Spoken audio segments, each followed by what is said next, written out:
Olá pessoal, essa é mais uma de nossas videoaulas do nosso curso de probabilidade. Eu sou o professor Dave Oliveira e hoje a gente vai continuar falando um pouquinho sobre probabilidade, sobre função probabilidade e vamos demonstrar algumas propriedades associadas a funções de probabilidade. Nosso roteiro, então, a gente vai recordar a definição de função probabilidade. No segundo momento, a gente vai ver algumas propriedades, tá? E vamos demonstrar essas propriedades, cada uma delas. No terceiro momento, a gente vai falar sobre uma aplicação que usa da desigualdade Bonferroni, que é uma das propriedades associadas a funções de probabilidades.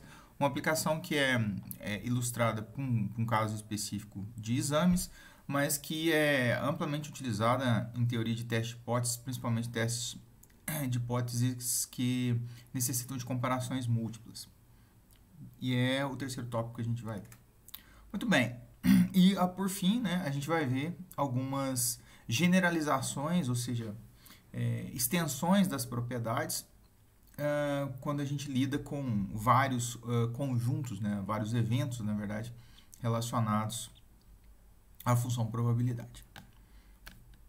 E no final a gente ainda vai discutir uma semântica, né, um significado, uma interpretação que se é dada à função probabilidade. Duas delas que a gente vai abordar aqui é uma interpretação clássica, tá? Uma definição clássica de probabilidade e uma definição frequentista, né? E vamos contrapor essas duas as diferentes abordagens, né, na qual se trata cada uma delas. Muito bem, recordando então o nosso conceito de função probabilidade, a gente viu que a função probabilidade é uma função, né, que tem domínio em uma sigma álgebra definida a partir de um espaço amostral e o contradomínio no segmento de reta de 0 a 1 no espaço dos reais, e além disso segue os axiomas de Kolmogorov, que a gente viu. O primeiro deles é que toda probabilidade, dado um evento A qualquer pertencente a uma sigma álgebra, eu tenho que a probabilidade sempre de um evento qualquer é sempre maior ou igual a zero, que a probabilidade do espaço amostral, do evento espaço amostral, é igual a 1, e por fim, se eu tenho uma série de conjuntos disjuntos, ou seja, com interseção vazia, uma série de eventos, né, ou conjuntos, nesse caso aqui traduzem-se em eventos disjuntos, 2 a 2, ou seja, uma vez que eu pegue dois eventos, esses eventos não podem apresentar interseção entre eles, ou seja, a interseção tem que ser vazia. Eu tenho, numa situação desses conjuntos elencados, que a probabilidade da união desses conjuntos vai ser igual à soma das probabilidades de cada um desses conjuntos ou desses eventos. Então, essas três propriedades vão normatizar, né, vão dar as regras para a definição da função probabilidade, que a gente está denotando aqui pelo P aplicado a um evento.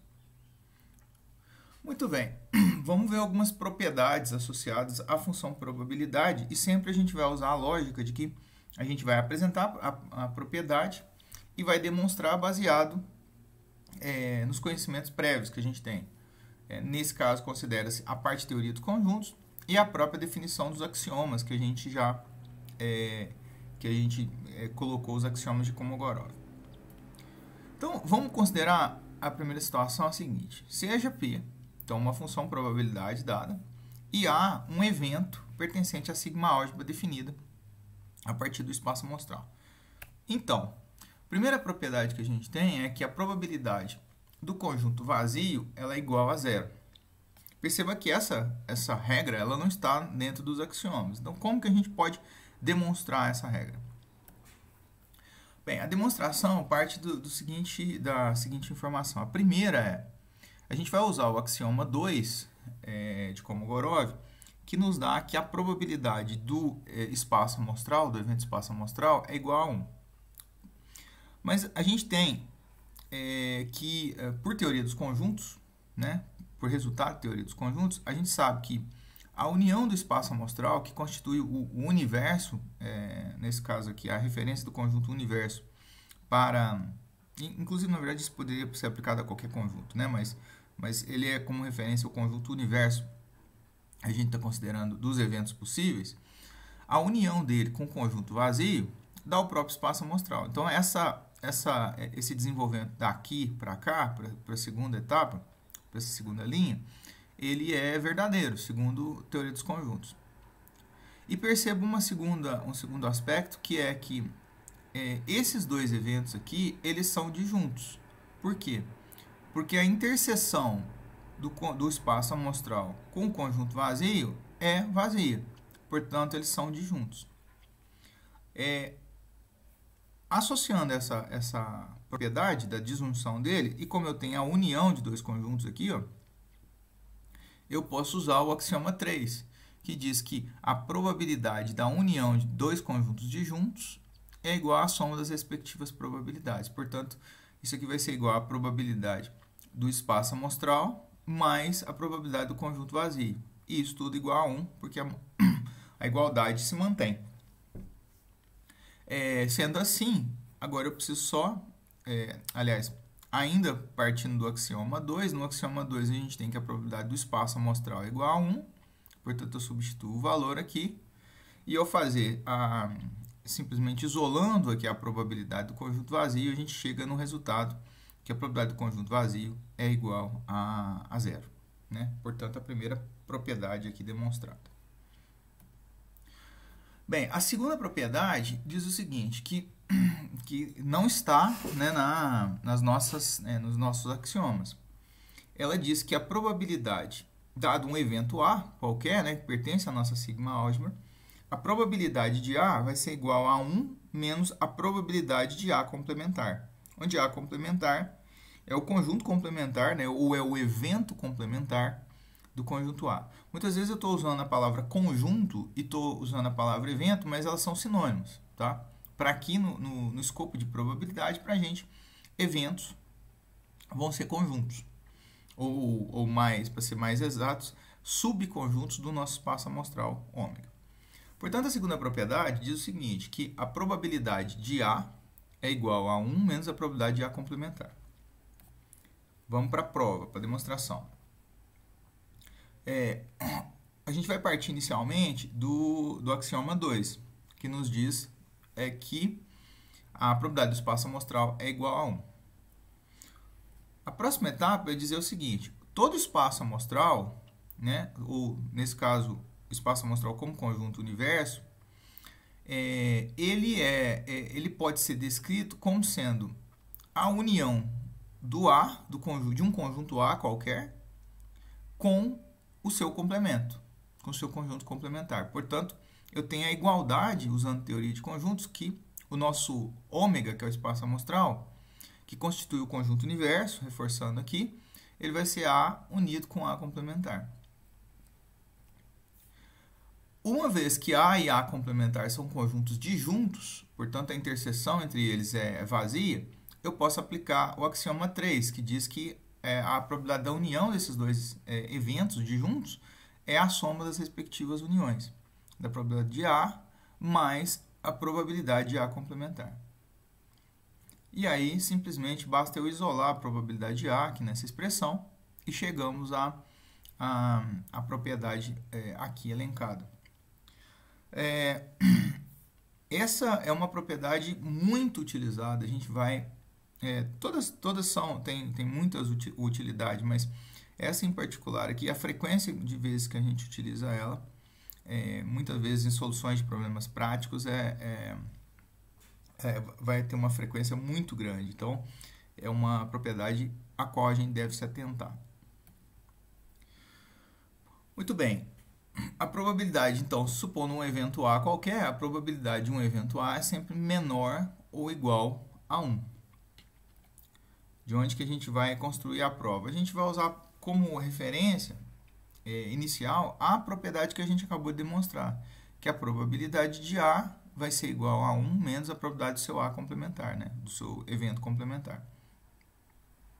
A partir dessa propriedade, se a gente observar aqui, essa expressão aqui, ó, que é a probabilidade do A complementar, Pelo axioma de probabilidade, o primeiro axioma, a gente tem que essa probabilidade sempre será maior ou igual a 1.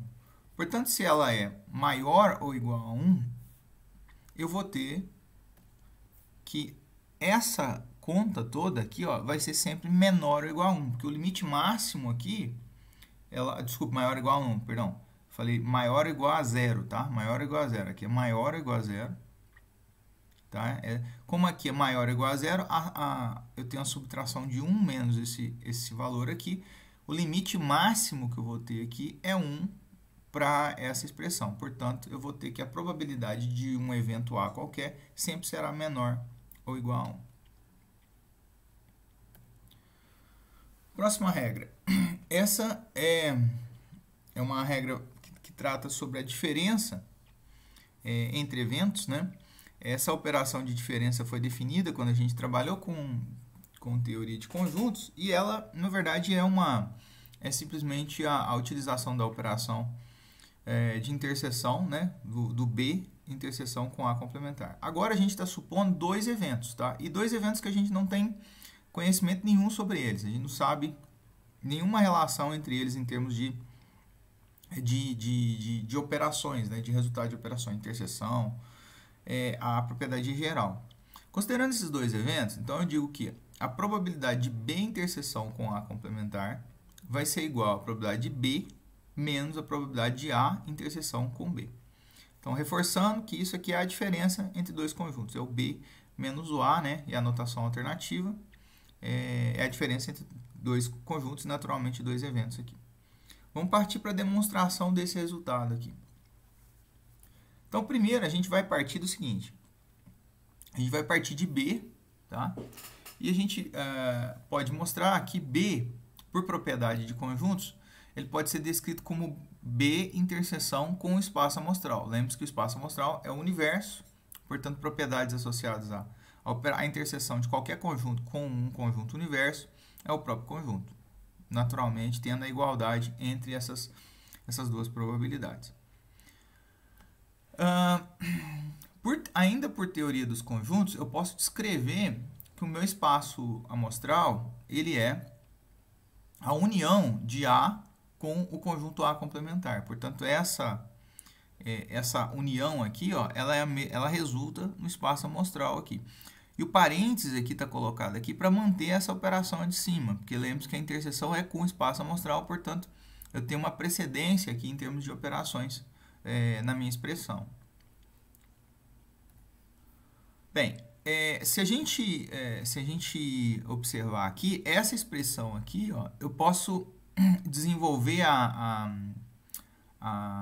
aplicar a operação distributiva associada à interseção e distribuir a operação do B com o A, né, interseção com A, união com B, interseção com A complementar, que está descrito aqui, ó. Então, de novo, usando a teoria dos conjuntos, você vê que a gente usa três propriedades de conjuntos aqui para desenvolver o resultado, para demonstrar esse resultado, mostrando a importância de teoria dos conjuntos no contexto de probabilidades. Esses dois eventos aqui, ó, eles são disjuntos. O B interseção com A e o B interseção com A complementar. Se eles são disjuntos, eu posso descrevê-los, ou posso descrever a probabilidade da união desses dois eventos como a soma das probabilidades. Portanto, a probabilidade de B interseção com A mais a probabilidade de B interseção com A complementar, usando o axioma 3, que dispõe sobre a probabilidade da união de eventos disjuntos. Agora perceba o seguinte, aqui, ó. Aqui agora eu faço simplesmente, eu isolo, né? Eu coloco a expressão o B interseção com A complementar, essa probabilidade a gente isola, né? Coloca do lado esquerdo da expressão e o P de B passa para cá. E assim, ajustando a questão de sinais, né? Eu vou ter que o P de B interseção com A complementar vai ser o P de B menos o P de B interseção com A, que demonstra o nosso resultado aqui assim. Esse resultado é importante porque ele vai funcionar como uma escada, um degrau para um outro resultado que é muito importante que a gente tem também das propriedades. Que é o seguinte, esse talvez eu citei algumas propriedades como sendo, não como sendo mais importantes, mas como sendo muito utilizadas. Essa é uma delas, né? Eu citei a do complemento e citei a propriedade do... E essa propriedade que a gente vai demonstrar agora, que diz que a probabilidade da união de dois eventos vai ser a probabilidade, a soma das probabilidades de cada um dos eventos, a probabilidade de A mais a probabilidade de B, menos a probabilidade de A interseção B. Lembrando sempre que o A e o B são eventos na sigma álgebra definida a partir do espaço amostral de referência. Ok, vamos demonstrar essa propriedade aqui, sempre tendo em mente as propriedades que a gente já demonstrou, os axiomas de Kolmogorov e a teoria de conjuntos que nos apresenta o ferramental para a gente fazer as demonstrações. Vamos para a prova, então. Então, o primeiro passo é o seguinte. Eu vou mostrar que o P de A união B, na verdade, o P de A união B, ele pode ser descrito como esse mesmo conjunto, né, ele mesmo, com interseção com o espaço amostral. Então, a gente tem, por teoria dos conjuntos, que a interseção de qualquer conjunto com o conjunto universo é o próprio conjunto. Naturalmente, a interseção de qualquer evento com o espaço amostral é o próprio evento. A seguir, a gente vai fazer o mesmo desenvolvimento do passo anterior, que é ilustrar que o espaço amostral ele pode ser descrito como uma união de A com A complementar. Ou seja, então esse espaço amostral aqui, ó, ele é a mesma coisa, né? Ele pode ser descrito como A união com A complementar. A partir de teoria dos conjuntos ainda, eu tenho que essa operação aqui, ó, ela pode ser ilustrada como sendo o resultado de uma aplicação da união da distributividade, né, da propriedade distributiva em álgebra de conjuntos, da operação união. Então, se a gente olhar aqui embaixo esse resultado aqui, que descreve esse mesmo conjunto, se a gente lembrar da operação da propriedade de distributividade, a gente teria que A união com B, tá aqui, interseção A união com A complementar, tá aqui. Portanto, eu tenho igualdade de conjuntos dentre esses dois conjuntos descritos aqui. Bem, esses dois conjuntos, eles são disjuntos. E eu estou mostrando eles, né, a união deles aqui, né, está expressa aqui, ó, A união com B interseção com A complementar. Quando eu digo os dois conjuntos, esse conjunto B interseção com A complementar e o conjunto A, eles são disjuntos. Pelo fato aqui de eu estar trabalhando com a interseção de A complementar. Então, sempre vão ser valores, ou melhor, vão ser elementos do conjunto fora do conjunto A. Naturalmente, eles são disjuntos. Se eles são disjuntos, a probabilidade da sua união pode ser descrita como a soma das respectivas probabilidades de cada um dos eventos, né? Isso aplicando o teorema, o axioma de Kolmogorov número 3. Portanto, eu tenho que o P de A união B, até então, vai ser igual a P de A mais P de B interseção com A complementar. Perceba que essa expressão aqui, ó, é exatamente o P de B interseção A aqui, ó, que está demonstrado aqui na propriedade anterior. Portanto, eu posso substituir por esse resultado. Fazendo isso, né, aplicando essa propriedade nessa expressão, eu vou ter que, com um erro de sinal aqui, tá? Que a probabilidade de A união B é igual a P de A mais P de B menos, tá? Aqui é menos, destacando menos aqui, ó, P de A interseção B. Essa é a propriedade, talvez uma das propriedades muito utilizadas. A gente vai ter uma utilização muito ampla dela em uma série de problemas. Então, de novo, eu recomendo atenção para essa propriedade em particular. Essa e eu destaquei a propriedade do complementar. Mas todas são, é óbvio que são verdades, né? São demonstradas aqui com as respectivas provas e são utilizadas, claro, mas algumas são resultados mais frequentemente utilizados. Até porque são resultados mais elaborados, né? Às vezes alguma propriedade é utilizada como ferramenta para demonstração de outra. Muito bem, por fim, a gente vai tratar dessa propriedade aqui, que diz o seguinte, que dados dois eventos A e B, se eu tenho um evento A, ele é subconjunto de B, e aqui é subconjunto significa que pode ser o próprio B e pode ser um evento que esteja contido em B. Na verdade, é um evento que está contido em B, mas só para destacar a diferença em relação a subconjuntos próprios, que eu eliminaria o B na possibilidade de ser do B ser igual a A nessa situação. Bem, o que eu tenho como resultado é o seguinte, que dado que A está contido em B, automaticamente eu tenho que a probabilidade de A ela é menor ou igual à probabilidade de B. Para encaminhar a prova, a gente vai fazer o seguinte, então, assumindo que o A está contido em B, eu tenho que a interseção de A com B, ela vai ser igual a A.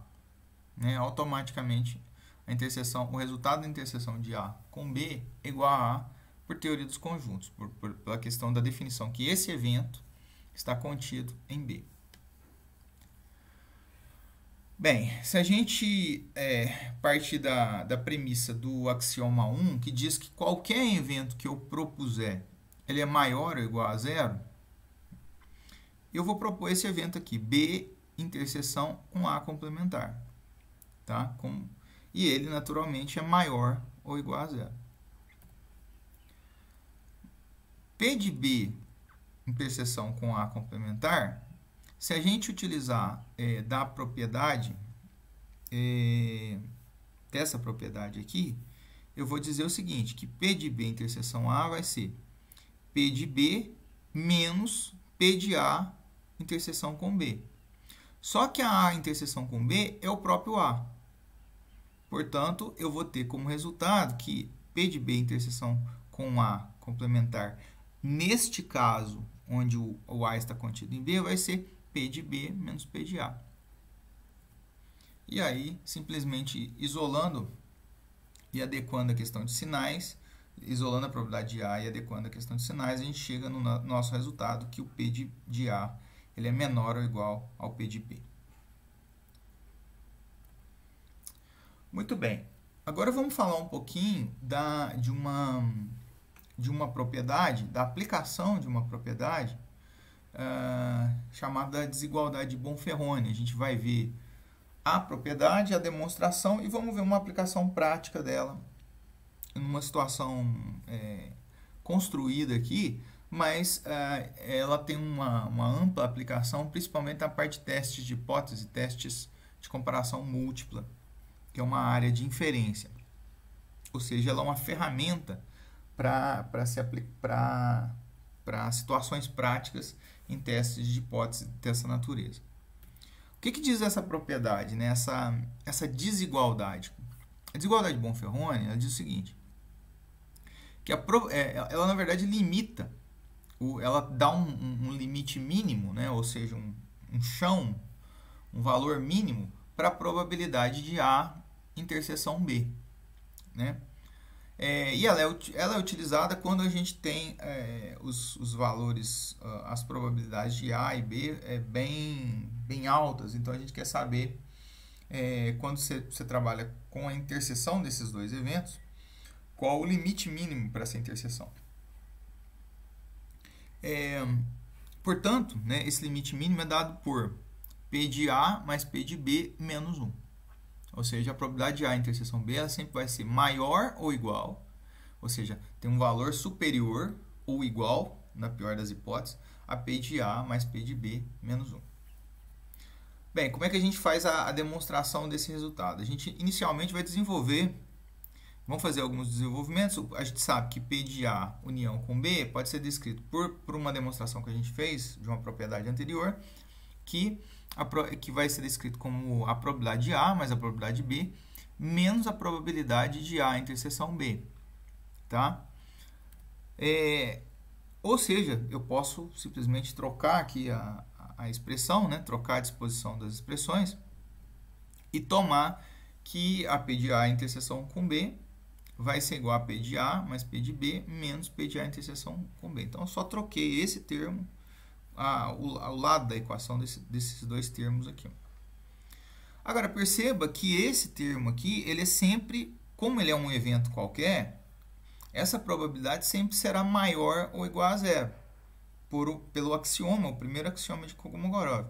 Se essa expressão aqui é sempre maior ou igual a zero, o limite máximo que eu tenho para essa probabilidade como um todo, né, vai ser menor, né, desculpa, eu falei maior ou igual a zero, mas de fato é maior ou igual a zero também, mas como demonstrar, como resultado do axioma número 1,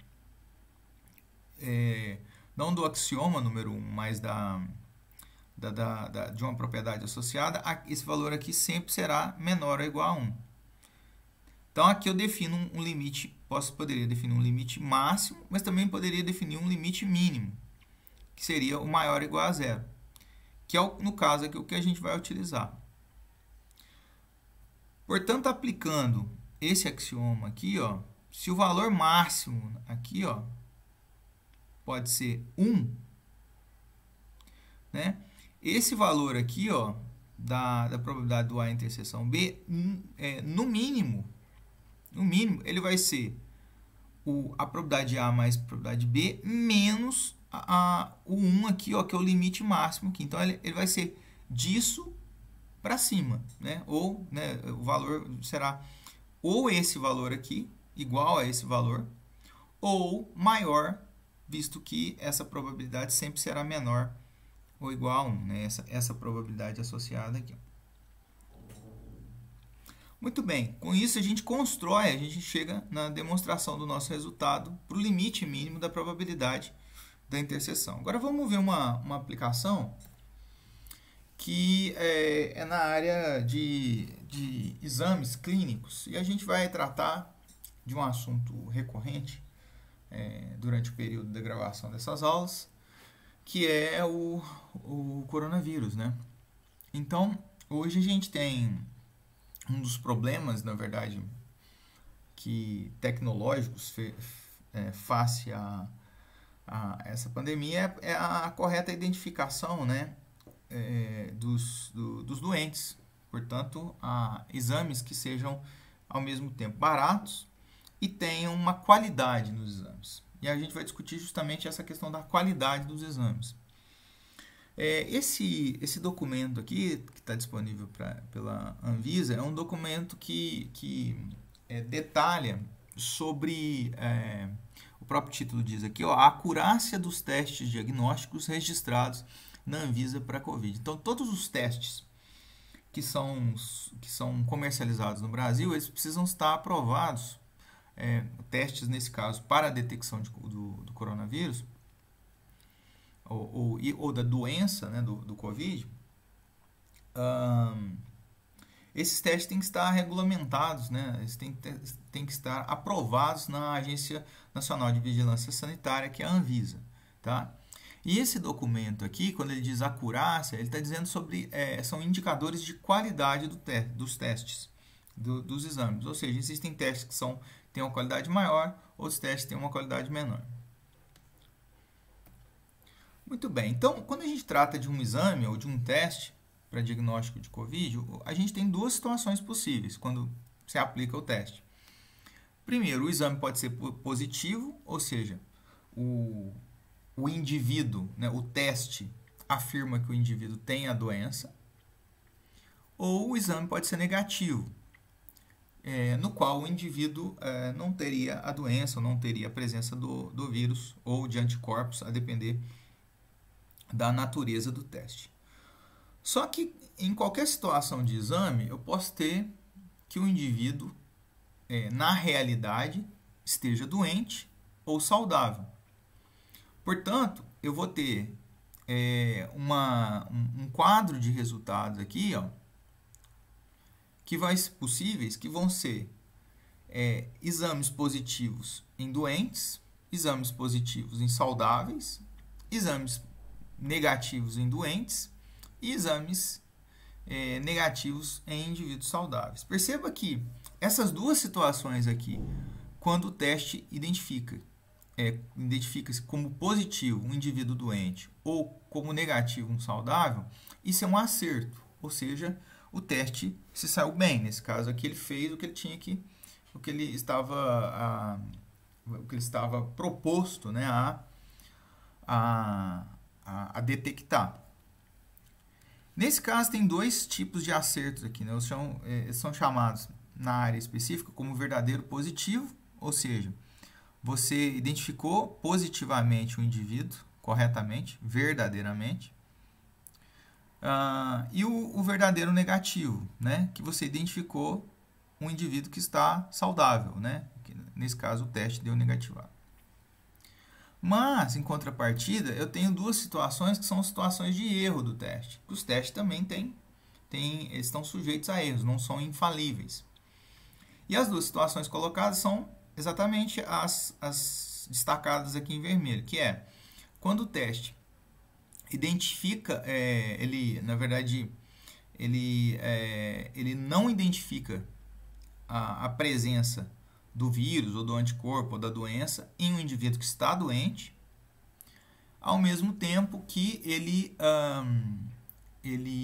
pode positivar, né, ou seja, dizer que o indivíduo saudável na verdade está doente, segundo o critério do teste. Então são duas situações de erro e são chamados dos falsos positivo, ou seja, porque você diagnosticou um indivíduo saudável como doente, no caso o teste, e o falso negativo. Por quê? Porque você um indivíduo doente, você disse que ele não estava doente. O teste, na verdade, segundo o resultado, afirmou que ele não estava doente. Portanto, eu tenho aqui essas situações de erro e as situações de acerto. O que vai definir a qualidade do teste, né? Ou como é que a gente faz a avaliação dos exames? Ou seja, como que a gente diz se um exame é bom ou ruim? Primeiro, um indicador que é colocado é a probabilidade do teste fazer esse acerto, no caso, positivado. A capacidade dele, e nesse caso a capacidade vai ser traduzida em termos de probabilidade, do teste diagnosticar um doente, né, ou nesse caso não diagnosticar, mas identificar como positivo um indivíduo que está doente. Essa propriedade, ou melhor, esse indicador, essa probabilidade, ela é chamada de sensibilidade do teste. Tá? Naturalmente, como eu tenho eventos complementares, perceba que se ele se ele identifica como positivo um indivíduo doente, aqui se ele identifica como negativo um indivíduo doente, esses dois resultados são complementares aqui, ó. Portanto, eu tenho aplicando até teoria de probabilidades, a propriedade associada a eventos complementares, eu tenho que essa probabilidade aqui vai ser 1 menos a sensibilidade, menos o S aqui colocado. Ao passo que eu tenho um outro critério chamado especificidade. A especificidade vai identificar a probabilidade do exame, nesse caso, negativar, né, um indivíduo saudável. Ou seja, classificar corretamente um indivíduo saudável segundo o critério do teste. E, naturalmente, por complementaridade, como eu tenho eventos complementares, esse evento do saudável sendo positivado, eu vou ter que essa probabilidade aqui para um teste específico vai ser 1 menos E. Então, são dois critérios de sensibilidade e especificidade. O que é desejável? Que seja o maior possível a sensibilidade, né? Que ela se aproxime de 1, e que seja maior possível a especificidade. Claro que se a gente for discutir em termos de custo, né?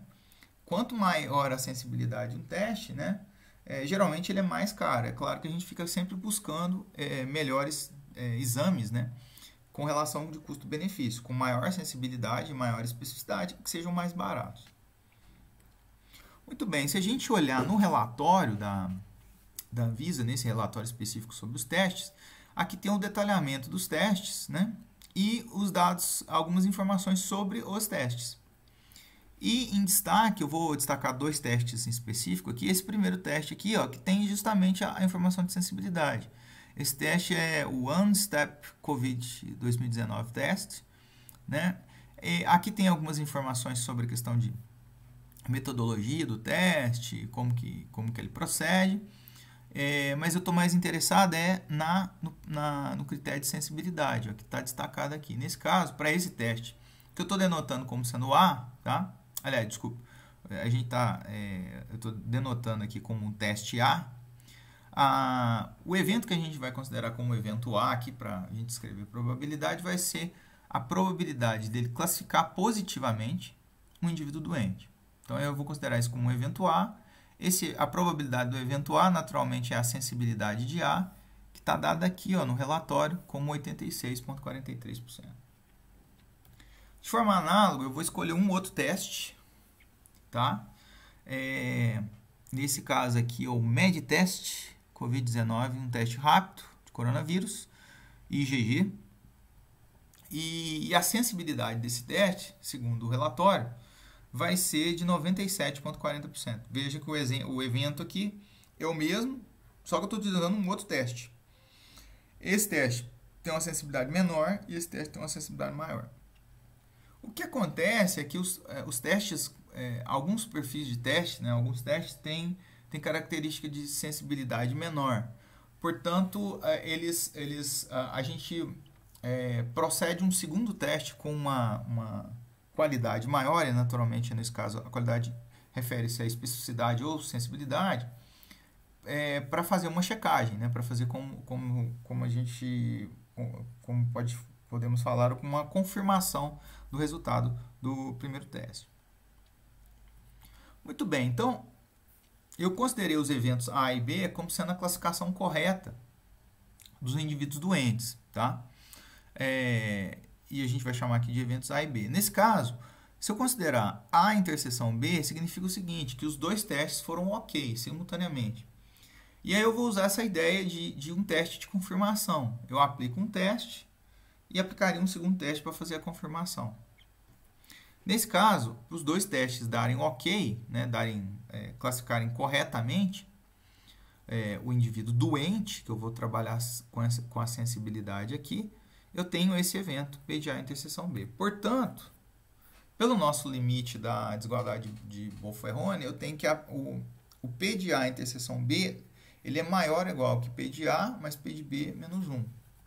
Se a gente substituir os valores aqui das respectivas sensibilidades, então vai ser 0,8643 mais 0,9740. Portanto, a probabilidade de A interseção B vai ser 83,83 no mínimo, tá? Vai ser essa probabilidade dos 2 testes darem ok, no mínimo será 0,8383 ou 83% aproximadamente aqui, como limiar mínimo para essa probabilidade da interseção. Perceba que se eu tenho que A interseção B é os 2 testes dando ok, o complemento desse evento, né, é ao menos um dos testes ter um erro. Ou seja, eu posso ter o teste A com erro, eu posso ter o teste B com erro, ou posso ter os 2 testes simultaneamente com erro. Nesse caso, esse evento descreve exatamente essa situação, essas 3 situações aqui. Por regra de probabilidade, eu tenho que o complemento, que a probabilidade de A interseção B vai ser 1 menos a probabilidade de A interseção B complementar, tá? Por regra de probabilidade que a gente viu, né? A demonstração, inclusive, nessa mesma videoaula, é maior que o 0,8383.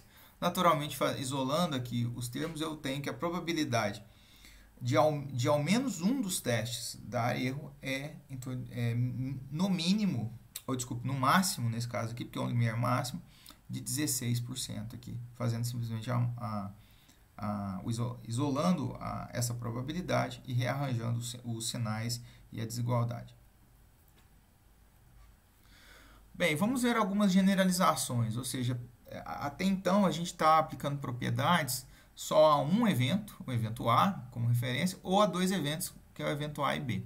A gente vai ver algumas aqui, existem várias outras generalizações possíveis, mas a gente vai ver só algumas e não vamos nos preocupar com demonstração, vamos só ilustrar a generalização.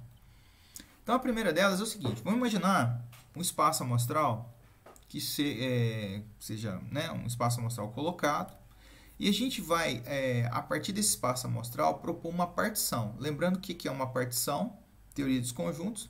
Uma partição é um conjunto de conjuntos, ou no nosso caso aqui um conjunto de eventos, que são disjuntos entre si, né, 2 a 2, e que a união de todos esses eventos vai dar o próprio espaço amostral.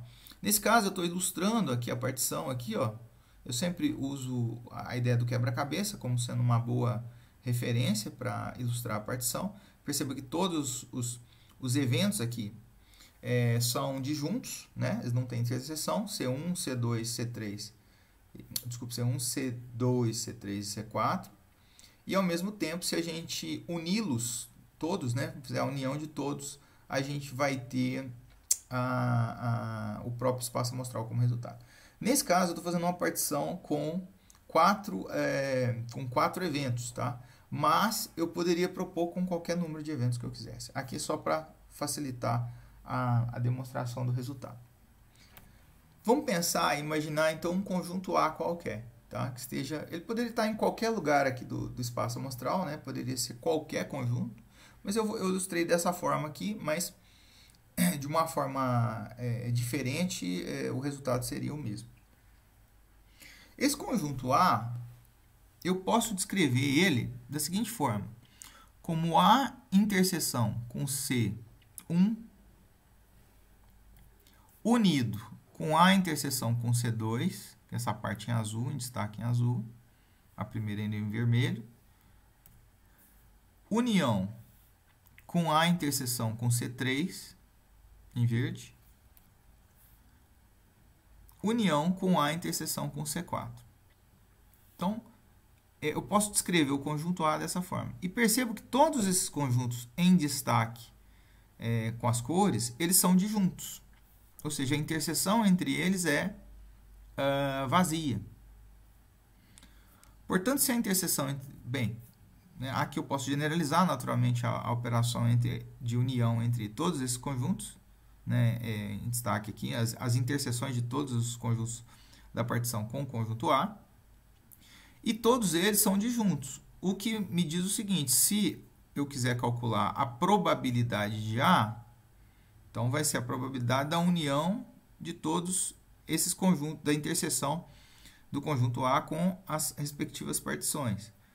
Como eles são disjuntos aqui, ó, eu tenho que a probabilidade de A pode ser descrita como sendo a soma das probabilidades de A interseção com cada um dos eventos dentro da partição, pelo axioma 3, assumindo que esses eventos são disjuntos.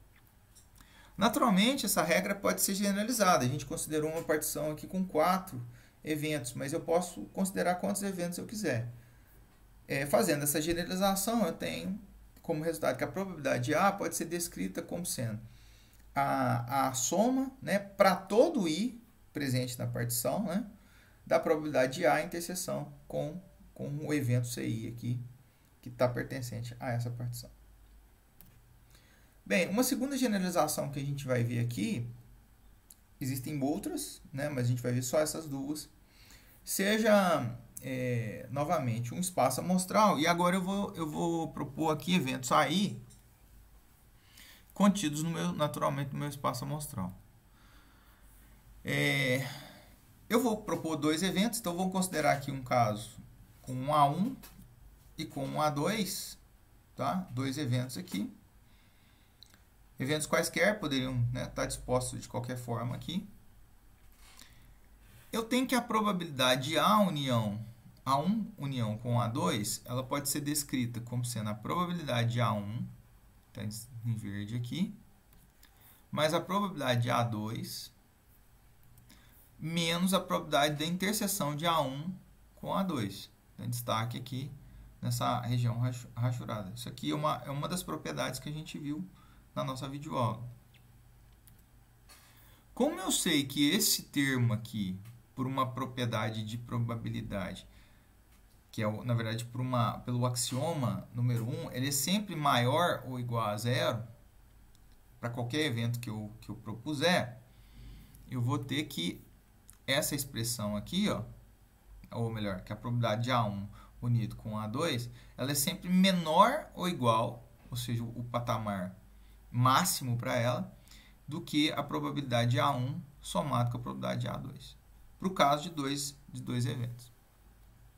Naturalmente, eu posso generalizar essa propriedade dizendo o seguinte, que a probabilidade de A1, da união de AIs para todo I será menor ou igual que a soma das probabilidades dos AIs para todos os Is. As probabilidades individualmente, né? Naturalmente aqui. Então, essa seria a segunda generalização. São duas generalizações, porque agora eu estou tratando com vários conjuntos, né? Nesse caso aqui com os CIs relativos à partição e aqui com AIs quaisquer, né? Que o usuário da propriedade deseja colocar. E essas duas generalizações são possíveis. Existem outras, tá? Mas a gente vai falar só sobre essas duas aqui na nossa videoaula. Muito bem, vamos fazer uma discussão agora, por fim, a respeito da diferença de interpretação de probabilidade, né, o significado dado pela definição clássica e a chamada definição frequentista, né, que também aparece recorrentemente daqui para frente. A forma como se interpreta probabilidades, e em específico a função probabilidade, e isso vai acabar implicando na construção de funções, né, principalmente funções de distribuição mais à frente. Algumas que têm o conceito clássico embutido e outras áreas que vão utilizar da ideia frequentista. Muito bem. Então, a definição de probabilidade clássica, qual que é? Eu vou supor aqui sempre o espaço amostral e um evento A de interesse aqui dentro do meu espaço amostral. Como é que é a definição da probabilidade de A segundo a abordagem clássica?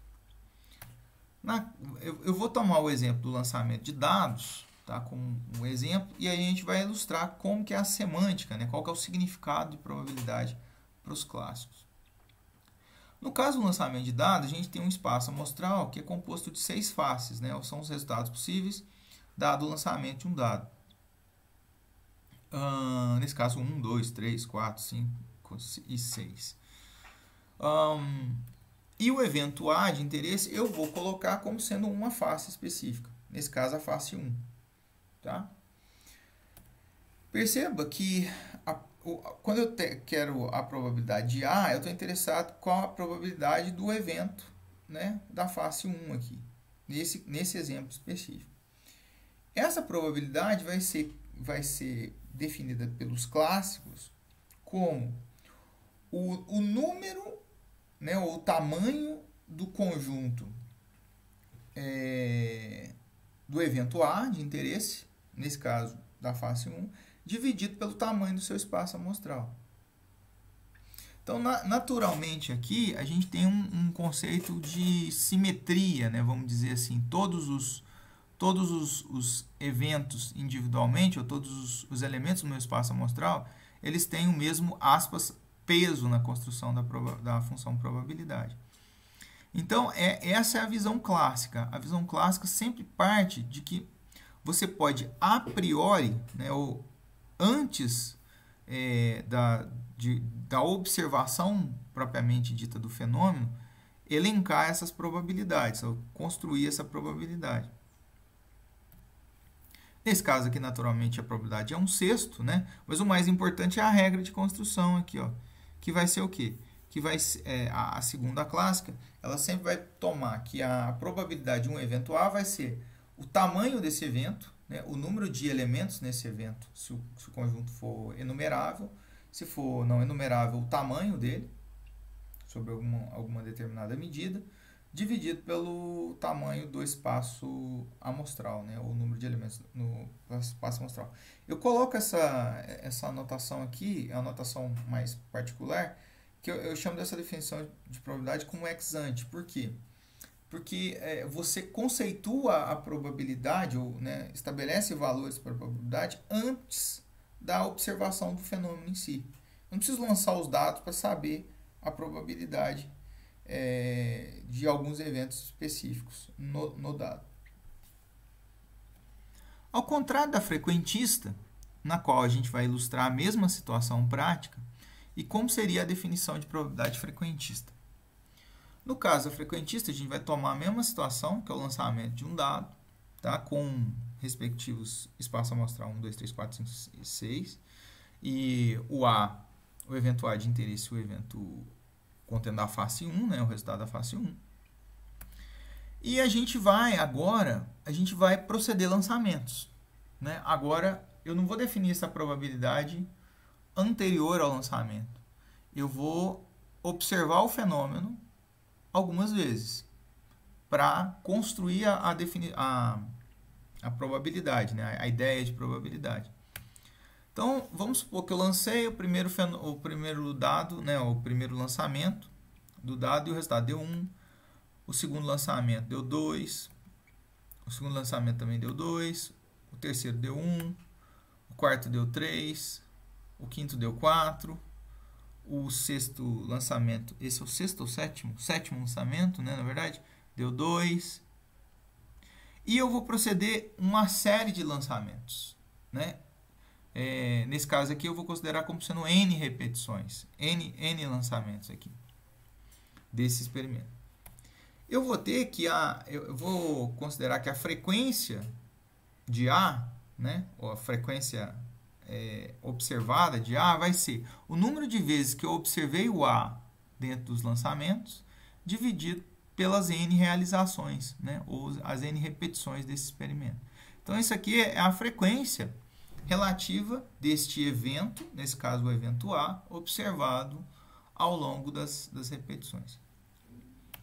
Portanto, se eu pegar e realizar infinitos lançamentos, né, essa vai ser a definição frequentista de probabilidade, essa frequência relativa de observações dos eventos A, quando eu repito o fenômeno, ou o evento, ou melhor dizendo, o experimento, uma infinidade de vezes, nesse caso é N tendendo a infinito.